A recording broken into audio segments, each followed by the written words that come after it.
Hello বন্ধুরা, video শুরুতেই বলতেছি পাবলিকদের রিয়াকশান নেবো, কেউ গালাগালি করবে কিছু মনে করবে না কেউ, পাড়ার হাল খুব খারাপ। তুমি যে এই পানিতে বেইরোজো এত দূরে, কি করতে এসছো এখানে? দোকান সেটা করতে। আর কি করতে? কেমন লাগছে আপনার যে এই চারিদিকে জল, দোকানে খদ্দের হচ্ছে? একদমই খদ্দের আসছে না। কি অবস্থা জানেন? এই জলের জন্য আমার কত কাস্টমার ছেড়ে গেছে। এই সব জল, এই জল, চারিদিকে জল আর জল। এইখানে জল ছিল, মানে পুরোটাই জল ছিল আপনার? পুরোটাই ছিল। পাড়ার পঞ্চায়েতের প্রধানরা যারা আপনাদের সমিতিতে আছে তারা কি করছে? তারা ভদ্র ভাষাটা ইউজ করতে হবে না, হ্যাঁ, বলুন কি করছে? তারা পায়ের উপরে পা তুলে বসে রয়েছে, কিছু ডিসিশন নিচ্ছে না। ভোটের সময় এসে স্যার, বাবু, বাবু, মামু।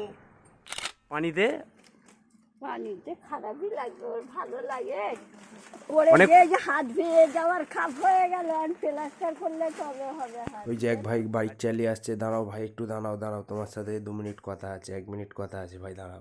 কেমন লাগছে? খুবই ভালো লাগছে। ভালো লাগছে? এই যে চারিদিকে এত জল, গাড়ি খারাপ হয়ে যাচ্ছে না? গাড়ি খারাপ, গাড়ি ধুম্মা চালে গাড়ি।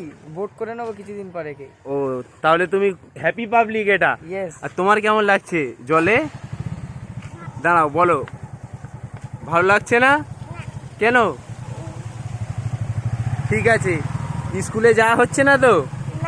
দেখতেই পাচ্ছ সামনে কত জল, দেখি আমাদের পাড়ার লোকেদের আরো আলোচনা করি। এই যে সাইদুল, এই যে চারিদিকে জল জমে আছে, তোমাদের কি অসুবিধা হচ্ছে না? হ্যাঁ হ্যাঁ, অনেক অসুবিধা হচ্ছে।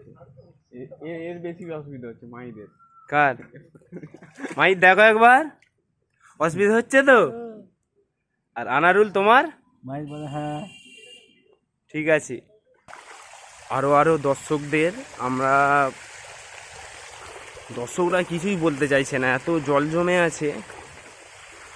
দর্শকরা ব্লক করলে গাল দিচ্ছে। আমি বলতেছি আপনার অসুবিধা হচ্ছে না? এই যে চারিদিকে জল জমে আছে, বহুত অসুবিধা হচ্ছে। পানি কিছু বলবে?